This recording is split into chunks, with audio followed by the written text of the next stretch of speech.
Bom, olá pessoal.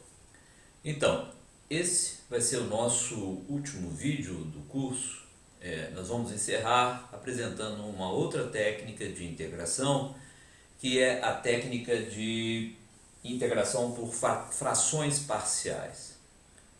Esse é um método bastante simples, mas tem certos aspectos técnicos que são descritos no livro em detalhe.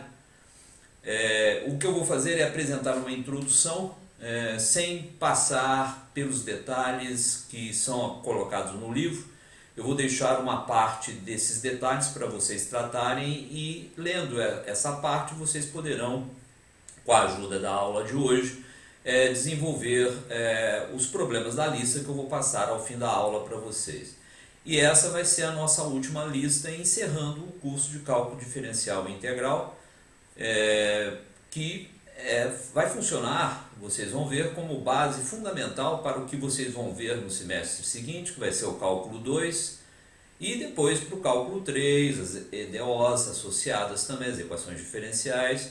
Então, o esperado é que este material apresentado no cálculo diferencial integral 1 seja bastante útil e forneça aí os elementos necessários para que vocês tenham um progresso satisfatório nos demais cálculos e disciplinas de matemática, mas também, e de maneira mais relevante, nas disciplinas associadas aos cursos que vocês estão cursando. Então, integral usando a técnica de frações parciais. É uma coisa bastante algébrica, simples, e que simplesmente visa transformar uma função racional que, em princípio, você não tem muita ideia de como integrá-la, em uma soma de frações mais simples que é imediato quase o resultado da integração. Então você vai quebrar uma função racional. Função racional é a razão de dois polinômios, em somas de razões mais simples que permitem que você, integrando cada uma dessas frações ou termos mais simples, você chegue à integração da função original. Tá? É um método bastante útil, de fato, não é? Muitas vezes é a única alternativa que você tem de visualizar a integral indefinida de uma determinada função racional. Então eu vou começar com um exemplo não conectado exatamente com integração, mas eu vou considerar a seguinte soma de duas frações. Veja lá, eu vou colocar aqui 2 sobre x menos 1. Isso aqui é a razão de dois polinômios. Um polinômio é de ordem 0 no numerador e um polinômio de ordem 1 no denominador. Tá? Então 2 sobre x menos 1 menos 1 sobre x mais 2. Tá? Então eu tenho aí a soma de duas funções racionais, tá? Em que é caracterizada pela razão de dois polinômios, como está aí. Então é 2 sobre x menos 1 menos 1 sobre x menos 2. Eu vou fazer algumas brincadeiras algébricas aqui. Eu vou colocar essas duas funções, a soma dessas duas funções, eu vou usar o mesmo denominador para estudá-las. Então você tem aqui que isso daqui simplesmente é o produto desses dois sujeitos no denominador. Esse é o denominador comum associado à soma dessas duas funções. Tá? Isso é coisa lá do ensino médio. Tá? E eu vou agora escrever aqui o numerador. É só dividir este sujeito por esse e multiplicar por 2, menos dividir esse sujeito por esse e multiplicar por 1. Então vejamos lá. X menos 1 vezes x mais 2 dividido por x mais 1 dá x mais 2. Então vem 2 vezes x vezes 2 mais 4. Tá? Então essa é a resposta aqui para o primeiro termo. Tá? Menos, vou dividir x, este produto de dois fatores, por x mais 2, vai ficar x menos 1. Com esse menos aqui vai ficar menos x mais 1. Tá? Então eu tenho aí a primeira, e isso obviamente me leva, é só eu fazer aqui a continha, né? No numerador eu tenho 2x menos x me dá x, né? E 4 mais 1 me dá 5. Então eu tenho no numerador x mais 5. E no denominador eu tenho x vezes x dá x ao quadrado. Vai aparecer x vezes 2 dá 2x menos x, que vai me dar mais x. E menos 2 vezes 2 vai me dar menos 2. Então, foi isso que fizemos. Transformamos a diferença dessas duas funções, recíproco 2 sobre x menos 1 sobre x mais 2, nessa função. Tá? Nessa função aqui. E aí começa o problema nosso. Tá? Veja só, suponhamos que eu quisesse calcular a integral indefinida de x mais 5 sobre x2 mais x menos 2. Tá? Suponhamos que o problema nosso fosse esse, calcular essa integral indefinida. Ou seja, eu quero saber a primitiva mais geral possível que diferenciada me leva à função no integrando aqui. Tá? Muito bem, eu posso pensar, eu não tenho ideia, qual método que eu poderia aplicar aqui? Substituição não seria, porque, por exemplo, eu poderia chamar a função embaixo de u, a diferencial de u envolveria 2x, que eu poderia multiplicar isso daqui por 2 e fazer um 2x em cima, mas veja só, o que me faz é que uma segunda derivada, de fato, isso me levaria a uma questão, de fato, imaginando aqui a coisa, poderia ser, de fato, eu ia dar um exemplo que não funcionaria, eu poderia chamar x mais 5 x2 mais x menos 2 de uma função u. Em cima eu teria a derivada de u com relação a x, fazendo certas manipulações e poderia aplicar o método da substituição. De fato, funcionaria também com o método da substituição. Mas suponhamos que não me ocorresse o método da substituição. E eu quisesse aplicar um outro método. Se você olhar aqui, né, em princípio, você pode pensar, qual a função que diferenciada me leva a essa daqui? Tá? Mais geral possível. Você poderia pensar, bom, esse integrando que aparece aqui é esta função que aqui aparece, que é igual à diferença desta função e desta função. Tá? Então, como a integral indefinida da diferença de funções é diferença das integrais indefinidas, eu poderia integrar esta e essa, e chegaria então pela diferença à integral desta função. Vamos ver como é que isso acontece. Então eu vou integrar, ao invés de integrar essa função, vou usar essa igualdade para integrar a primeira, a primitiva de, como é uma constante, 2 é uma constante, eu tenho a primitiva de 2x menos 1, tá? Essa seria a primeira, menos aqui a primitiva de 1 sobre x mais 2. Essa seria a segunda integração. Agora, qual a vantagem disso? A vantagem de você ter usado isso é a facilidade com que você vê rapidamente o resultado dessa integração. Você sabe que a primitiva de 1 sobre x menos 1 é simplesmente o logaritmo de módulo de x menos 1. Então você tem aqui duas vezes o logaritmo natural do módulo de x menos 1. Para você verificar, se você diferenciar, você é levado exatamente nisso aqui. E você sabe que a segunda tem o mesmo tipo. Isso daqui, a integral indefinida de 1 sobre x mais 2, é o logaritmo natural de x mais 2. Mas como eu estou procurando a primitiva mais geral, eu coloco aqui, então, uma constante. Tá? Então esse seria o resultado dessa integração.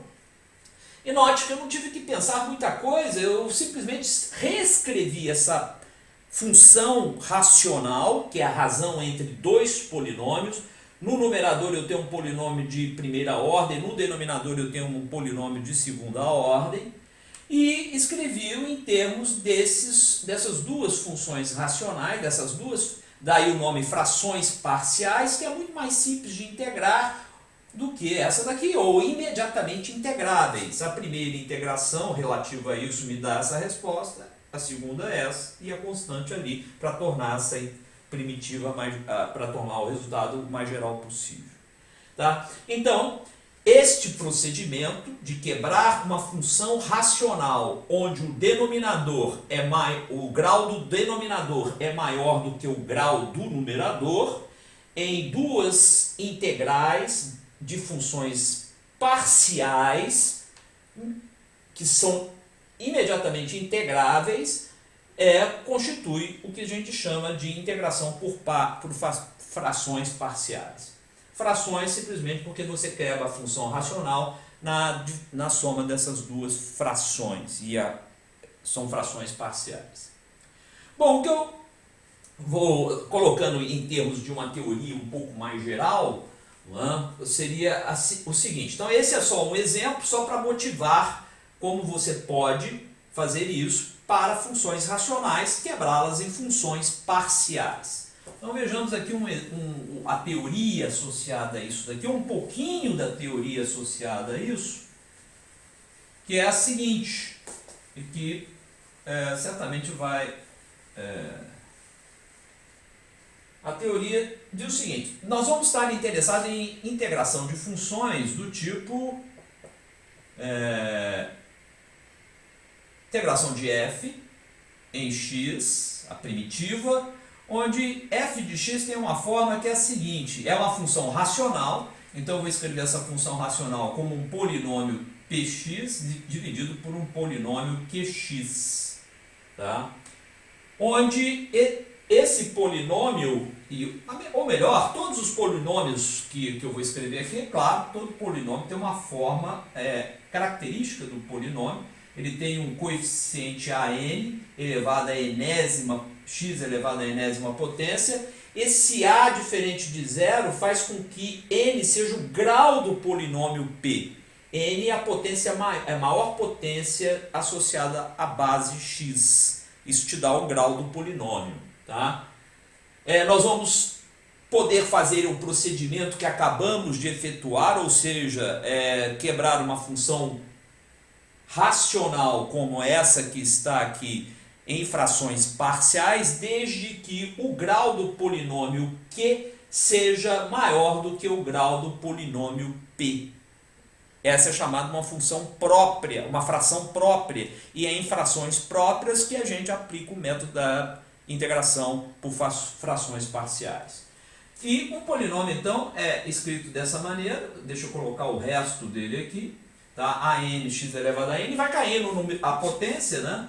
an x elevado a n menos 1, etc. Eu tenho até que o último termo é uma constante, eu vou colocar zero simplesmente como está lá. Tá?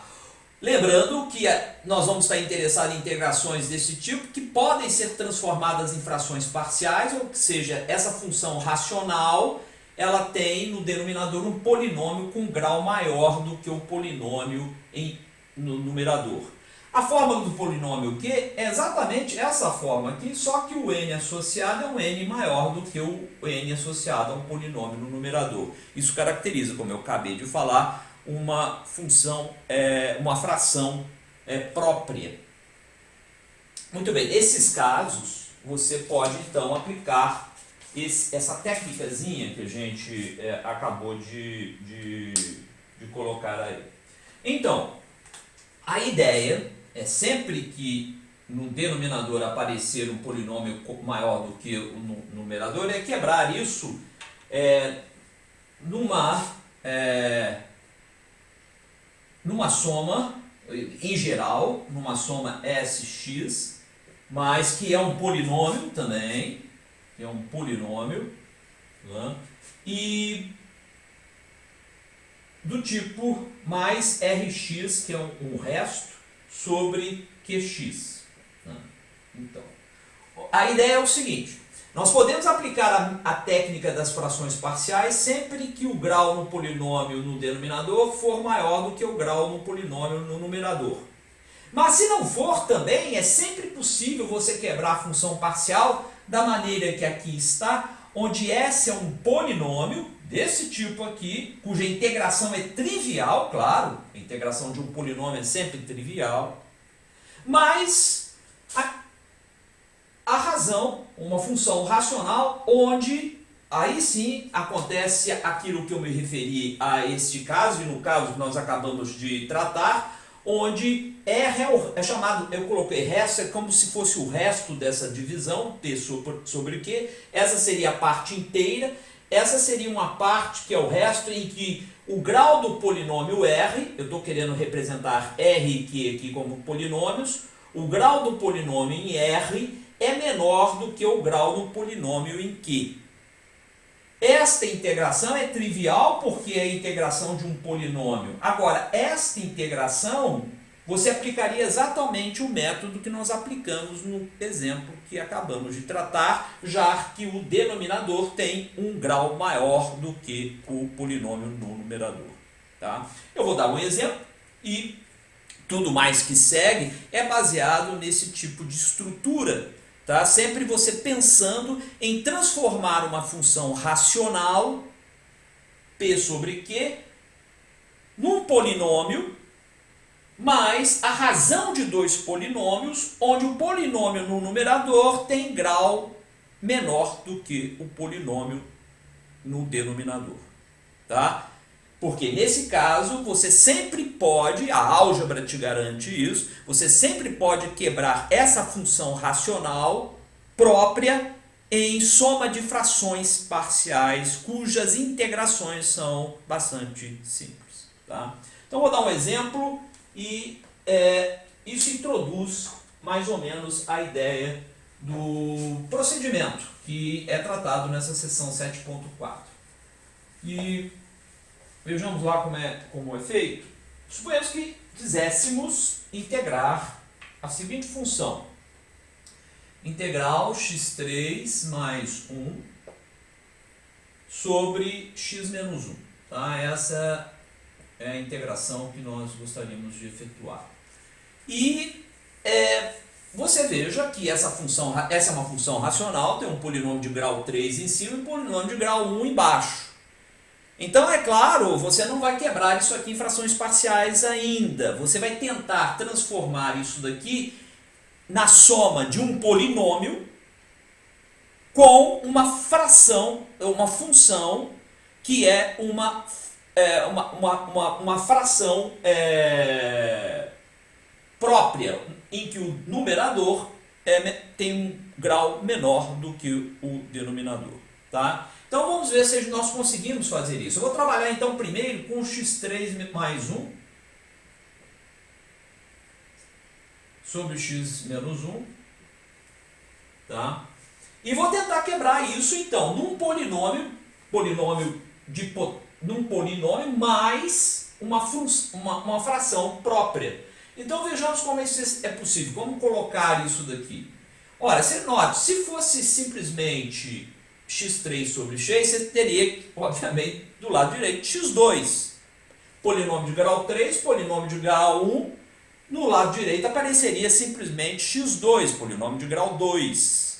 Então eu vou fazer o seguinte, eu vou quebrar isso dando coeficientes arbitrários às potências que eu estabelecer para o polinômio do lado direito e deixar depois que a comparação do lado direito com o lado esquerdo me determine quem são esses coeficientes que eu vou colocar ali. Tá? Então, eu vou colocar um coeficiente que é o seguinte, x3 sobre x dá x2, eu vou colocar um ax2. Eu não sei quem é a ainda. Eu pretendo descobri-lo depois que eu tiver escrito toda a hipótese do lado direito e comparar com o lado esquerdo. Tá? Então eu tenho ax2, mas tem que ser um polinômio, eu vou colocar aqui bx caindo, claro, mais cx e mais d, esse d seria a constante. Então eu tenho que isso seria escrito dessa maneira. Agora veja o seguinte, aqui eu já coloquei, desculpa, aqui a bx, ax2 mais bx mais c caindo as potências até a constante que aqui está. Mas suponhamos, isso é um polinômio, mas aí eu agora vou colocar uma fração própria, onde eu não pude efetuar a divisão, então eu vou colocar aqui simplesmente dr. Eu vou colocar R porque foi a mesma letra que eu usei no exemplo anterior, ou na teoria. R, que seria um polinômio com grau menor do que o polinômio no denominador. Mas o polinômio no denominador é de grau 1, então no numerador vai de grau 0. O polinômio de grau 0 é simplesmente uma constante. Então R é um número, uma constante, simplesmente. Notem, eu não sei quem é A, eu não sei quem é B, eu não sei quem é C. Pode até ser 0. 0 não é, não, obviamente, não vai ser o A, não vai ser 0, por quê? Mas poderia ser. Eu não sei quem são esses números, tá? Eu vou determiná-los agora. Mas como é que eu faço isso? Eu faço isso da seguinte maneira, veja só. Eu vou multiplicar do lado esquerdo por x menos 1 e do lado direito, obviamente, por x menos 1 e vou conservar aqui, obviamente, a igualdade. Então eu tenho do lado esquerdo x3 mais 1, depois de multiplicar por x menos 1, e do lado direito eu vou ter que fazer a multiplicação por x mais 1. Então veja só, a primeira vai ax2 vezes x, vai ficar ax3, tá? O menos 1 aqui vai me dar menos ax2, tá? Então eu multipliquei ax2 por x, me deu ax3, ax2 por menos 1, me deu menos ax2. Agora eu vou fazer o bx vezes x menos 1, bx vezes x me dá mais bx2, bx vezes menos 1 me dá menos bx. Terminei com bx, passo para o c, c vezes x me dá cx, c vezes menos 1 me dá menos c, tá? E x menos 1 vezes este camarada que está aqui, x menos 1 cancela com x menos 1 me dá simplesmente mais r. Mais r, e essa é a resposta ao multiplicar o lado esquerdo por x menos 1, me deu x3 mais 1, ao multiplicar o lado direito por x menos 1, me deu essa expressão que aqui está. Tá? Agora é o seguinte, eu vou agora comparar os dois lados. Esse polinômio de grau 3 é igual a este polinômio de grau 3, se os coeficientes correspondentes forem iguais. Ó, então eu vou fazer a comparação. Tá? A comparação é, aqui aparece A, uma incógnita, x3, aqui aparece 1. Para que isso seja igual, A tem que ser igual a 1. Então tem que A é igual a 1. A primeira conclusão que a gente chega. Ora, se A é igual a 1, eu tenho aqui que isso daqui é menos x2, já que o A é igual a 1, isso é menos x2. Agora veja o seguinte, desse lado aqui não aparece x2, logo o B bx2 tem que cancelar esse termo aqui. Como aqui é menos x2, o b tem que ser igual a 1. Então, o b é igual a 1. Então, já temos aí o a e o b determinados. O b é igual a 1. Agora, veja o seguinte, se o b é igual a 1, eu tenho aqui escrito menos x. Menos x. Não aparece x desse lado aqui. Então, C tem que ser igual a 1 para cancelar esse sujeito, porque do outro lado não aparece termo linear. Então, C é igual a 1 também. Então, eu tenho A igual a 1, B igual a 1, C igual a 1. E C igual a... Eu fiz algo errado. C igual a 1. Ou melhor... Deixe-me ver, B igual a 1, certamente. O C,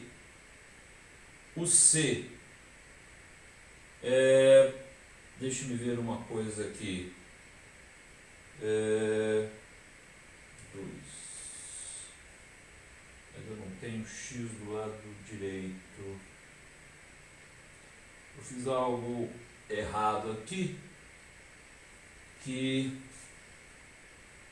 Realmente eu fiz algo errado, eu vou ter que consertar. Mas vejamos, se eu posso eventualmente chegar a um resultado. Eu esqueci aqui de um x, esse termo aqui era importante no início, eu vou ter que consertar. Eu estava me propondo encontrar a integral de x3 mais 1. X3 mais 1, eu vou ter que fazer essa correção. Ao invés de x3 mais 1, era x3 mais x. x3 mais x. Essa é a integração que eu gostaria de fazer. Eu vou ter que efetuar essa modificação. Eu tenho, então, eu vou quebrar esse sujeito, x3 mais x, em um polinômio de grau x3x em grau 2. Continua da mesma maneira, eu não conheço A, não conheço B, não conheço C, não conheço R. Tá? É a mesma coisa que eu fiz anteriormente, eu só vou consertar aqui as devidas. Aqui aparece x. Tá?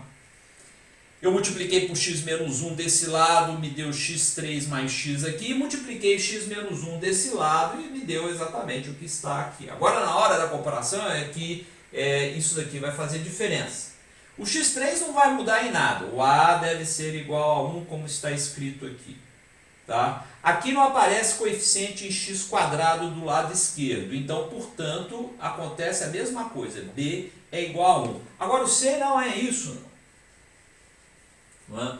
O b é igual a 1, tá? E o a é igual a 1, para que esses dois aqui se cancelem. Agora eu vou olhar, b igual a 1 fica menos x, o c tem que ser tal que me dê x do outro lado. Ora, se eu tenho menos x aqui, por causa do b igual a 1, menos x mais cx, para me dar 1 aqui, o c tem que ser 2. Essa é a correção que eu devia ter feito, porque coloquei x aqui. Eu tinha omitido isso daqui.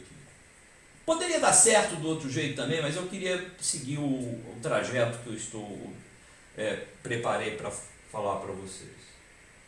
Então aqui é o c igual a 2, tá?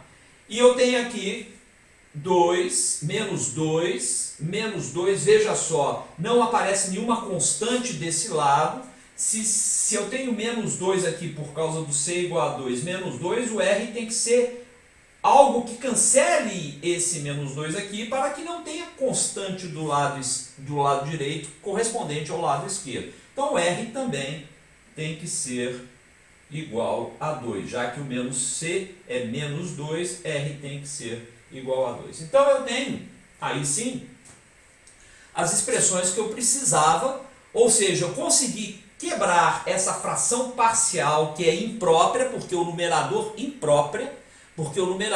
tem um grau maior do que o denominador. Eu quebrei num polinômio, aqui estão os coeficientes, né? Eu quebrei num polinômio, vou escrever aqui do lado, isso daqui é integral, a mesma coisa que é integral de... Aí vejamos o que acontece. ax2 mais bx mais c, mas quem é a? É simplesmente 1, x ao quadrado então, mais bx, mas quem é b? B é 1 também, mais x, tá? Mais c, mas quem é c? É 2 simplesmente, a mais b, tá? Esse 2 que aqui está, mais r, e r é 2 sobre x menos 1, 2 sobre x menos 1. Então eu tenho aqui uma integral que é bem mais simples do que a integral da função racional original. Note que, então, os três primeiros termos dão conta de um polinômio, cuja integração é trivial. O último termo é uma fração, a dita fração parcial, que é bastante simples de você determinar a solução da integração. Tá? Então, o que eu fiz aqui foi uma correção. Eu tinha colocado originalmente um aqui e troquei aqui para ficar uma integração menos trivial de se colocar. O que foi importante aqui? O que foi importante aqui é que nós determinamos por comparação dos dois lados aqui, tá? A, B, C, R associados, tá? Essa expressão que aqui está. E podemos escrever, então, integrando o que aqui está, como a soma desse polinômio mais essa fração parcial, que é bastante simples de se encontrar a integral. Então, vejamos qual o resultado. Então, a integral da soma é a soma das integrais e você tem então trivialidades. X ao quadrado, a primitiva de x ao quadrado, a integral indefinida é x3 sobre 3. A primitiva ou integral indefinida de x é x2 sobre 2. A primitiva de 2 é simplesmente 2x. E a primitiva do segundo termo é uma constante 2, é 1 sobre x menos 1 dx. Essencialmente, essa é a única integração que eu vou deixar explícita aí para a gente fazer um cálculo aqui. Tá? Vou apagar isso, a gente já tem esses resultados. Tá?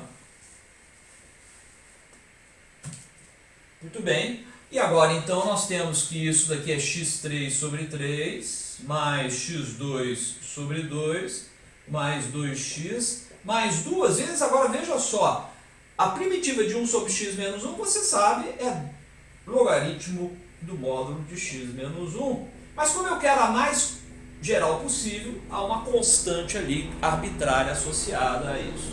Tá? Então, eu tenho a primitiva de uma função, de uma fração aí imprópria, porque o numerador é maior, tem grau maior do que o denominador.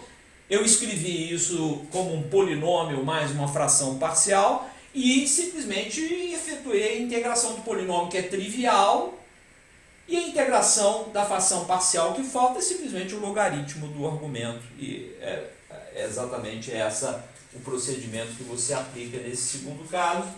Tá? E não há muita complicação no processo. Então, x3 sobre 3, x2 sobre 2, 2x mais 2 log de módulo de x mais 1. A constante aqui é simplesmente para ser a função mais geral possível. Como é que você pode verificar isso daqui? Você verifica isso daqui efetuando a diferenciação e mostrando que você de fato é levado a esse integrando, que é a mesma coisa que este integrando que aqui está. Tá? Então, esses exemplos te dão uma ideia do que vem a ser o material dessa seção 7.4, que consiste em quebrar frações racionais. A integração, você está interessado em calcular integrais indefinidas ou definidas de frações racionais. Eventualmente você não tem outro método a recorrer a esse método aqui, que significa quebrar a função racional em soma de frações parciais, ou se a função racional for imprópria, você transformá-la em a soma de um polinômio com outras funções próprias que permitem você aplicar um procedimento de integração bastante simples. Tá? Então, esse é um tipo de procedimento, é só um daqueles que são tratados na seção 7.4. Eu quis aqui cobrir um particular exemplo e vou passar para vocês agora uma lista que pede outros exemplos baseado na técnica que o livro apresenta, que eu não apresentei aqui, mas é simples de você acompanhar e que vai ser certamente útil para você futuramente. Tá? Eu daqui a pouco passo essa lista e lembrando a vocês que esse é o nosso último vídeo desse curso de Cálculo Diferencial Integral 1. Vocês vão continuar com os cálculos, cálculo 2, cálculo 3, e o cálculo 2, no semestre que vem, vai ser basicamente uma continuação desse material no contexto de funções de várias variáveis. Então vocês vão ver essencialmente no próximo cálculo, que é o cálculo 2, no segundo semestre, vocês vão ver basicamente cálculo diferencial de funções de várias variáveis. E vocês vão reavivar na memória vários procedimentos que usamos aqui no cálculo 1. E eu espero que tudo que nós vimos aqui no curso, de fato, venha a ser bastante útil para vocês, não só nos cursos associados diretamente a esse aqui, como o cálculo 2, mas de forma mais importante, né, de forma mais relevante, nos cursos em que vocês vão fazer nas disciplinas que você vai fazer ao longo do curso que você está fazendo, que é Engenharia Física e Matemática. Tá? Muitas grandezas, como eu já falei em outras ocasiões, muitas grandezas são definidas a partir dos conceitos de integração, diferenciação, e portanto é importante que vocês tenham tudo isso bem consolidado no conhecimento e para aproveitar e ter um bom desenvolvimento nas outras disciplinas que vocês certamente vão se deparar aí. Então esse é o último vídeo. Então foi um prazer estar com vocês aí, e nós vamos certamente nos encontrar aí no mundo acadêmico e no mais presencialmente, provavelmente na próxima ocasião, tá? Então tudo de bom para vocês, e daqui a pouco a última lista associada a essa sessão 7.4, tá? Até breve então.